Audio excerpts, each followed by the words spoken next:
Ragin Cajuns, ULM, and ODU. Huge wins this weekend. It's Locked On Sunbelt.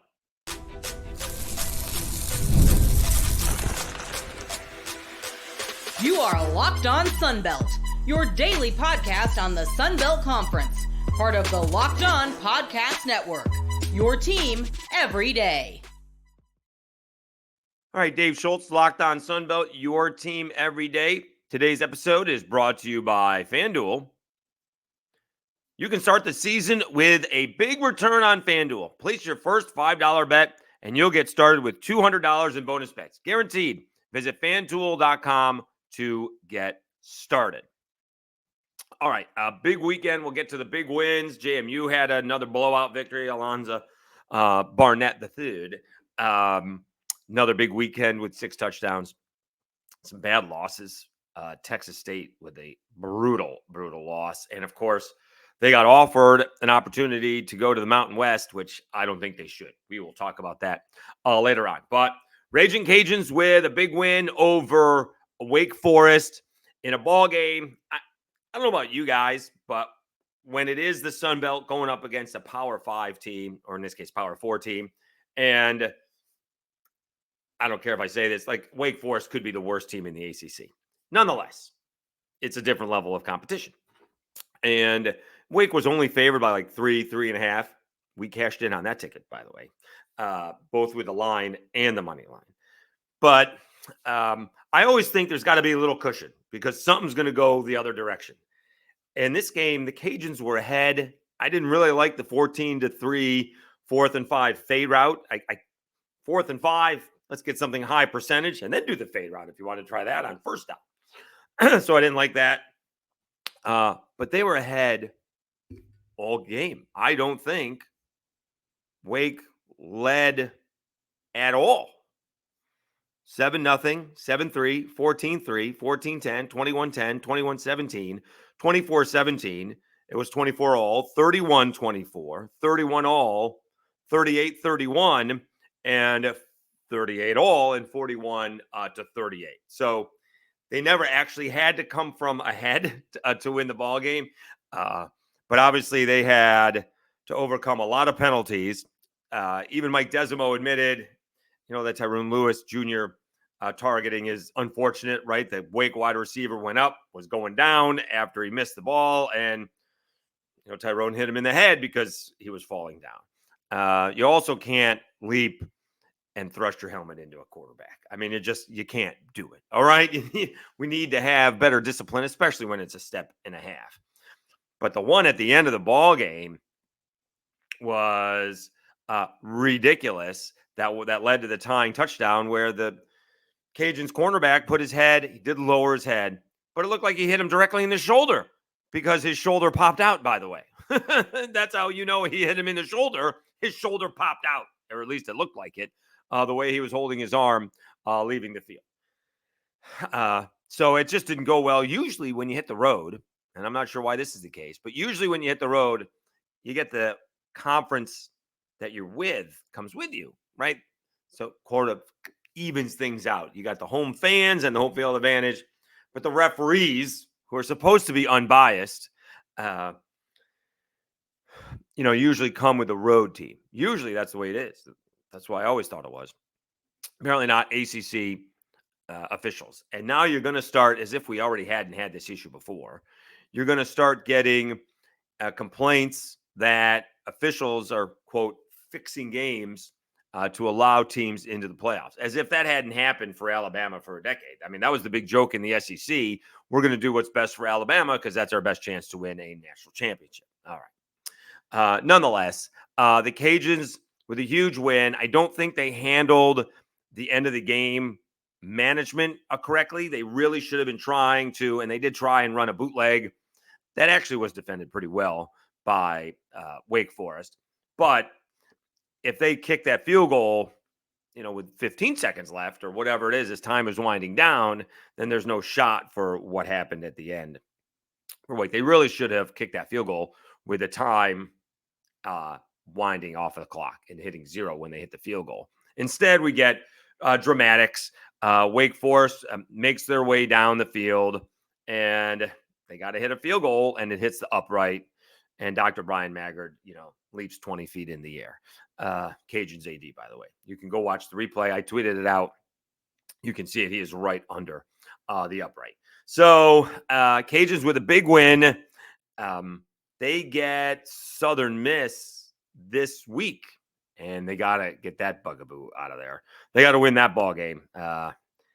Because then you get App State at home, and our prayers go out to Boone, North Carolina, for sure. And I do not want to underplay that at all. I do have some faithful listeners over there, and we do hope that everybody is okay. They've been telling me how bad it is. Some of it looked like a mess, but some of it is there are fatalities, and it's just awful. So App absolutely did the right thing by canceling the game with Liberty. We'll see. They weren't having a great year, but who knows how you bounce back from something like this. It's a tragedy. Usually brings communities together. We've seen that in Lafayette. I've seen that firsthand.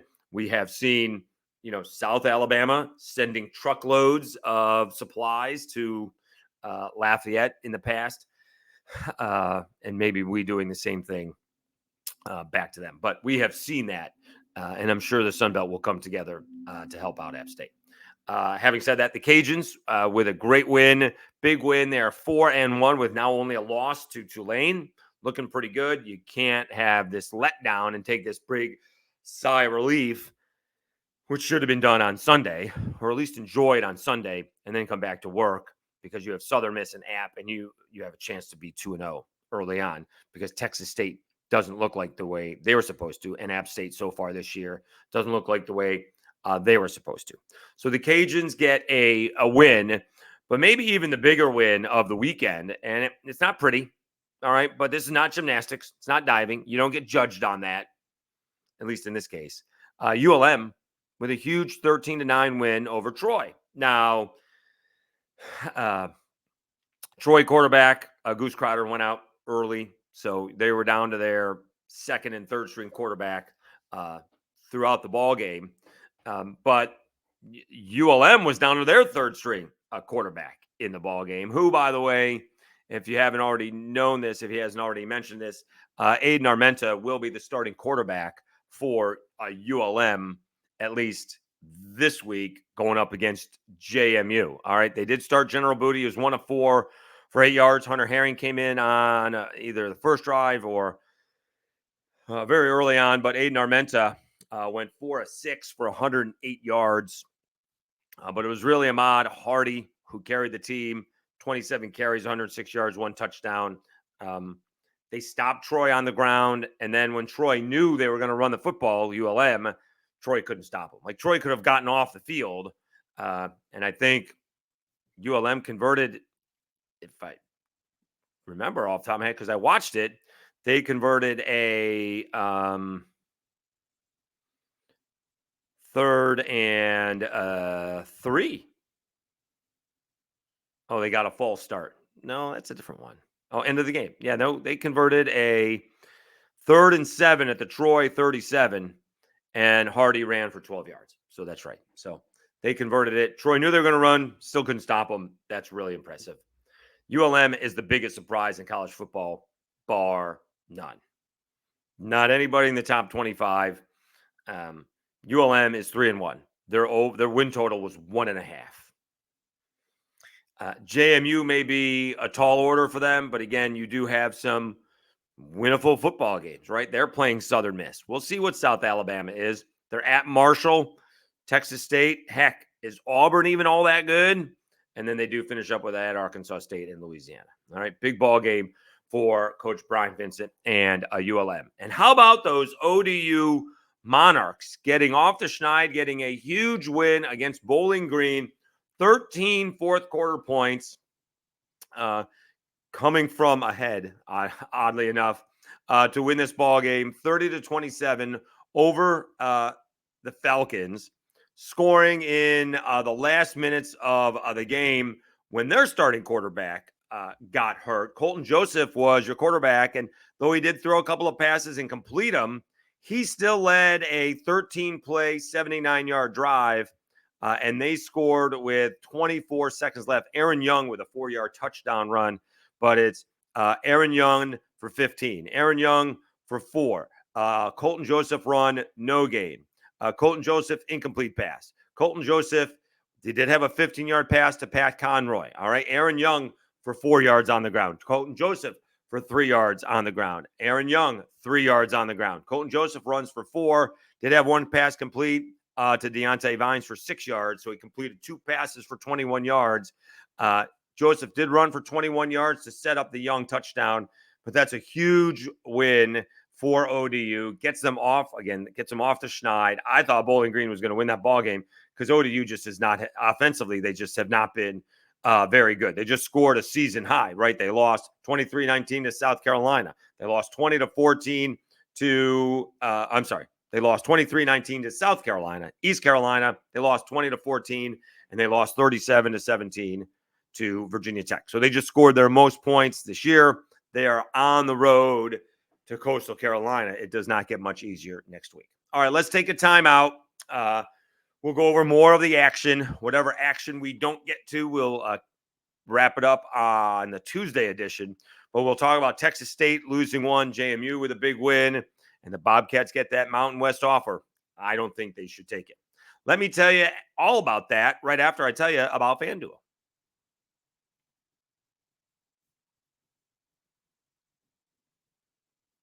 Hey, NFL fans, you can start the season with a big return on FanDuel, America's #1 sportsbook. So when you get a hunch in the middle of the game, you can check out the latest stats, view live play-by-play, and so much more on the same page where you place your bets. You'll get started with $200 in bonus bets guaranteed when you place your first $5 bet. That's FanDuel.com. I did win Cajuns, both money line and regular point spread. Did win Navy. I got that one. Didn't get Georgia State. Didn't get South Alabama. And I think I took South Alabama and Georgia State to both win and cover, and they did not. So I think I went 3-4 in my bets. No, not awful. And the little win on the money line does help that out. All right. So we'll see if we can do better next week.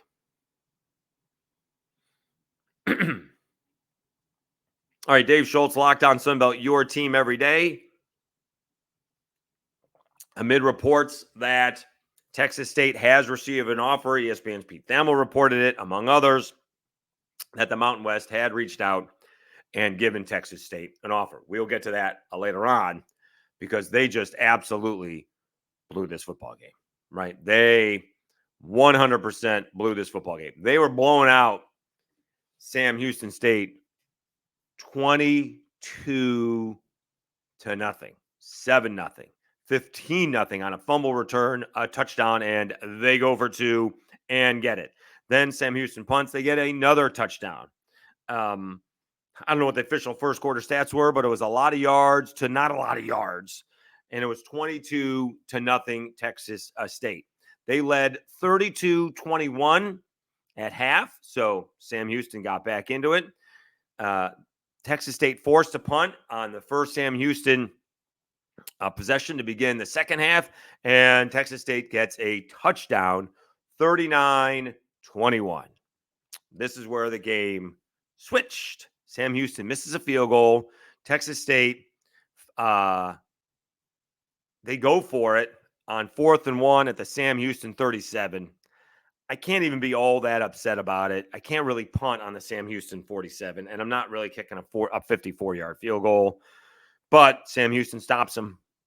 Sam Houston gets a touchdown, gets within 12. All right. Then they stop Texas State again. Did they really do that? Oh, no. He went for it. G.J. Kinney went for it on 4th and 1 at the Texas State 24. That you can't do. That's what we talked about. You can't do that. All right. You got to know when to kick it. You can't be going for it on 4th and 1. I guess you're trying to take the momentum away, but that is coaching malpractice. Sam Houston State scored a touchdown in 5 plays. Texas State then punted. Sam Houston with a field goal. Texas State had a chance to put it away or at least force a touchdown. They got all the way down to the Sam Houston 23, make it to the Sam Houston 19, but they couldn't get a first down. Missed. Mason Shipley missed a 36-yard field goal, and Sam Houston kicks a field goal, makes it 40-39. That's coaching malpractice. You can't be going for it in the middle of a meltdown to help the meltdown out. I know you're trying to stave the meltdown, trying to hold it off or turn it around, I guess, but that's a bad mistake. And then, unfortunately, there's not a whole lot of media that cover these teams, right? In the Sun Belt, there really isn't. The Cajuns have some of the most media that cover it in terms of TV. Maybe you get them in Mobile, but usually there's a beat writer, and that's about it. You're lucky if there's a couple of radio stations. Cajuns are way covered more than most in the Sun Belt. But it's really just like Kev Giardello, right? He's the guy. I don't know how much media is there covering Texas State, and G.J. Kinney took off before Kev got there, which can't be doing that either, right? Kirby Smart had to face the music yesterday. Lane Kiffin had to face the music yesterday. Tough losses are part of the business. This is the business we've chosen. Tough losses and poor decisions are part of the business. You got to answer the questions afterwards. That's why you get a 10 to 15 minute cooling off period just to collect yourself. No matter how mad you are, no matter how foolish you feel, no matter what it is, you go in there and you answer questions for 5 to 10 minutes. But that's a learning experience. I know he's been a head coach for a few years, but you can't blow off the one media guy that you have for the most part. And I guess Colton McWilliams covers it too. So there's like two guys who cover. So you can't be doing that. All right. That's a brutal loss for Texas State. It's one thing blowing a chance to beat Arizona State, but you choked away the game to Sam Houston. Just a brutal loss. All right. Elsewhere, South Alabama, same thing I said about App State against Clemson. You can't let them get off to great starts. Let's see how this one went. First of all, South Alabama won the toss. They deferred. Garrett Nussmeier, pass complete to Caden Durham, 71 yards, touchdown, one play. All right. South Alabama punts. 1st and 10 at the LSU 13. Caden Durham runs for 86 yards to the South Alabama 1. Garrett Nussmeier, touchdown. 3 plays, 2 touchdowns. Game's over, right? They did get it within 35-10. They actually got stuffed on the 1. That would have made it 35-17. Maybe it's a little closer. LSU wins 42-10. Sometimes I do get caught up in, the way they're playing, and I don't take into account as much as who they're playing. We'll see if South Alabama, who do they have next? They're at Arkansas State, so we'll find out. Arkansas State hasn't played very well, although they were off this week. All right, elsewhere, we got to, you know what? How much time we got here? We'll do one more game. That JMU game, okay, really impressive. 63-7, out to a 22-7 lead in the first quarter. JMU beats Ball State 63-7. Led them at halftime 29-7, and just didn't take the gas off the pedal. Alonzo Barnett, the third, 20-28, 280 yards, 5 more touchdowns in the air. It really will be between him and Gio Lopez for Player of the Year. Certainly, Barnett has had a ridiculous start to the season statistically. Almost 65%, 1,000 yards, 12 touchdowns, 1 interception, right? And they are 4-0. Had that questionable win over Gardner-Webb, but did beat Charlotte 30-7. Kind of a workmanlike effort by Barnett. Was his first college start since last year's opening day. 2 touchdowns, 1 interception. Gardner-Webb wasn't great. Nobody was good for JMU in that one, but they had a win and move on. Then you blow out Carolina 70-50, and you beat Ball State 63-7. So they are well on their way. They have a big ball game. Excuse me. They have a big ball game against ULM, as we mentioned. They're going to Monroe. That will be a fascinating ball game. All right, the games that we did not do. Marshall and Marshall with a win. Georgia State lost to Georgia Southern. We will cover those. We'll do those on Monday or on Tuesday's episode. All right.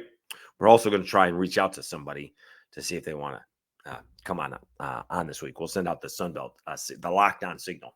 See if we can get a guest or two this week. All right. We'll come back and talk about the Bobcats getting that offer from the Mountain West, and they should say thanks, but no thanks. We'll do that after I tell you about Game Time.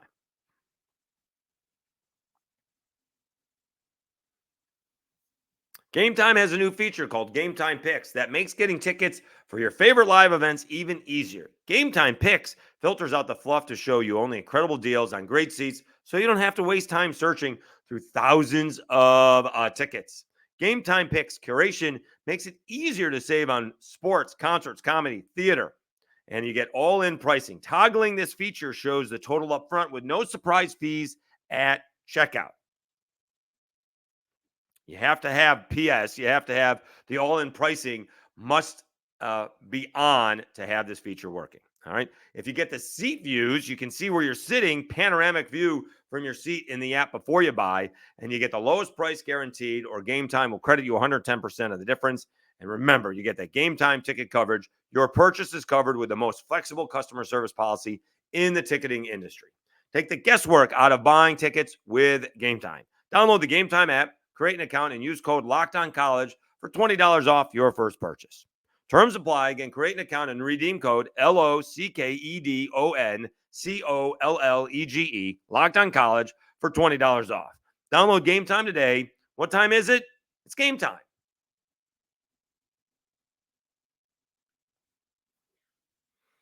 All right, Dave Schultz, Locked On Sunbelt, your team every day. We've been talking about it for a week. It was probably the 2 out of the 3 biggest Locked On episodes that we've had. But Texas State finally gets that offer from the Mountain West Conference, and they should say no thank you.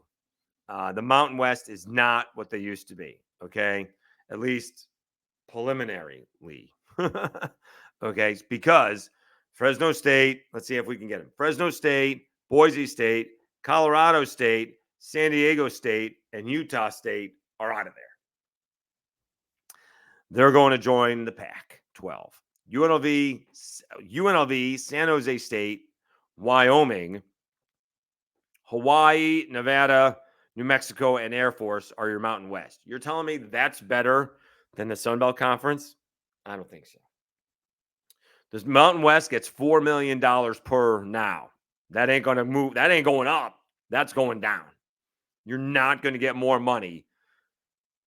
And Boise State's the thing in football, and UNLV is the one in basketball. You're not getting more money. All right. Thanks, but no thanks. I don't know if they're negotiating with the Pac-12, which, at one point in time, that would be worth it because it was a Power 5 conference, but it's not. It's going to be a G5 conference. So, and if you think you're getting whatever millions of dollars that what do we say, that 6 to 12 million, 6 to 13 million dollars, they're not going to get that either. No. Apparently, I upset some people because lovely Pullman, Washington is near an airport.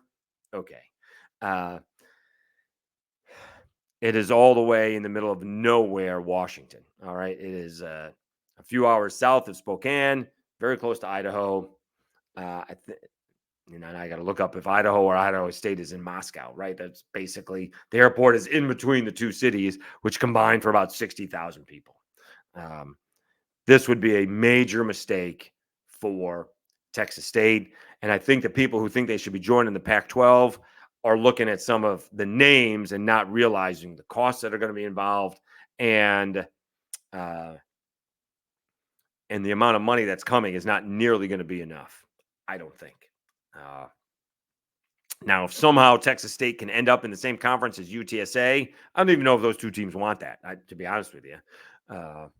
Right. And, UTEP is out there as well. It's a huge city, El Paso. They do have a fan base, although the football program hasn't been very good for a minute or two. But unless they can get, that's not close by at all either, by the way. That's way out west compared to where Texas State is. Again, if they're thinking about jumping ship to the Mountain West, I don't think that looks very good. I don't think that's going to be a good move. Plus, what would be left of the Mountain West, and Texas State makes 7. They need an eighth team to join them. So I would presume that Texas State ain't joining until they get the 8th. And of course, the Mountain West is going to say, well, the 8th won't join until you announce. Well, we'll have to announce at the same time then, right? One of those things, because they're going to be left holding the bag, and it's going to be we're not in a real conference, right? And if you start adding FCS teams, although what is North Dakota State's really good. South Dakota State is really good in basketball, right? Is that the Roadrunners? They're good in basketball, but I think it would be a mistake for Texas State to do this. I want Texas State to stay. It doesn't seem like anybody else wants them to stay. I want them to stay. I think it's important for the Sun Belt to have a team in Texas. That's a good program on the rise. Despite slipping up a couple of times this year, we'll see how long GJ Kinney lasts in that place. I thought if he had the kind of season that everybody thought he was going to have, including me, that he'd probably be looking at some bigger G5 jobs or maybe a Power 4 job, right? But right now, they're heading in the wrong direction. Doesn't mean he can't turn it around, and doesn't mean he won't get hired anyways, because he plays an exciting brand of football. You lose a 40-39 ball game, despite what this is going to sound like. That's a lot better than losing a 13-9 ball game. All right. If you're going to lose, don't be boring. That's the way I've always felt. So losing a 13-9 ball game is different than losing 40-39, although the way they lost the 40-39 ball game is ridiculous. But that's a different story. He plays an exciting brand of football, right? He's exciting on offense, explosive on offense, and he takes risks on defense. So you're not going to have 13-9 ball games, but you're going to have some ball games where you blow a 22-0 and a 39-22 lead or 39-21 lead, something like that. Just really blew it. And we talked about that when you got to be able to kick it. You got to know when to kick it, and he missed it when he should have kicked it. Anyway, I hope they stay. I think they should, tell the Mountain West, thanks, but no thanks. The longer that goes on, the more money that they're trying to get. If we don't hear something by Tuesday, these things don't linger very long. If we don't hear something by Tuesday, I'd be shocked, right? In fact, I'd be surprised if we don't hear something by the end of Monday. Thanks, but we're staying, right? This is where Keith Gill has been working the phones for, the better part. I know he's probably been working the phones for the better part of a week now, but he's certainly been working the phones for the last, 48 to 72 hours. Maybe it's just 48 hours since the offer went out. So I hope they stay. I think they should stay. If you want to trip out to Hawaii, do what the Cajuns do and play golf out there. Looking at you, Theo. Although I don't think they're doing that the last couple of years. But they need to stay in the Sun Belt. It's not worth it. And then you're getting the people on the other side of it, don't want anything to do with Louisiana Tech and bring back Western Kentucky to the Sun Belt. No. I would presume Keith Gill has plan A and plan B. The plan A is to keep the teams together, and the plan B is if a team or two leaves. All right. So that's where we are. Again, we will recap Marshall with a nice win, by the way. That's a big win. Stone Earl with a nice victory there for the Thundering Herd. And Georgia Southern ends up beating Georgia State. We will go over those more in depth on Tuesday, and we'll see if we can get us a guest or two to join us this week. I do have an odd day off. I get Tuesdays off. The company is closed on Tuesdays. It's very strange, but we're off on Tuesdays all day, so I can work around someone's schedule at that point in time. All right. Again, we had and are having tomorrow. Today is the last day of the month. Let me see real quickly because we are having the best month in Sunbelt, Lockdown Sunbelt history, which I appreciate because it's all because of you guys. We have over 1,510 subscribers now. It was 1,513 the last I checked. It's actually 1,514. So very cool. This is how we're going in the right direction. 312 views of a video is now ranking 9th out of 10th when that used to be first or second. That's how you know it's doing well. So in the month of September, we have 15,600 views. Doesn't sound like a lot, but that's a lot for us. Our record, I believe, was last August, where it was about 13,600. So we've already broken that. This number does not include Sundays, which won't be that many, but it'll be more. So we're looking at over 16,000 views for the month. So I really appreciate that. Thank you so much. We may actually get to that 2,000 subscriber by the end of the year. So we'll start doing a little basketball. We'll have to squeeze some basketball in now and then, but obviously we're still concentrating on football.